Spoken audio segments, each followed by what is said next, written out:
What is bound to be good news for Kenyans, the government has revoked a gazette notice issued on the 7th of November that revised rates for government services upwards, sparking public outcry.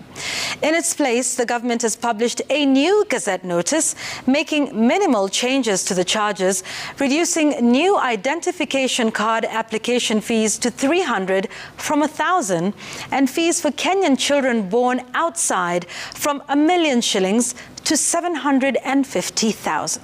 Hassan Mugambi breaks it down. Interior Cabinet Secretary Professor Kithure Kindiki Tuesday evening revoked the November 7th Gazette notice relating to the upward revision of charges on various services provided by the State Department for Immigration and Citizen Services. In the fresh charges, citizenship for Kenyan children born outside Kenya that had shot up to 1 million from 500,000 Kenya shillings is reduced to 750,000 Kenya shillings. Charges for 66-page passport that had been raised to 12,500 from 7,500 remains the same. In the Gazette notice, charges for a 50-page passport that had been raised to 9,500 from 6,000 also remains as was the case in the revoked Gazette.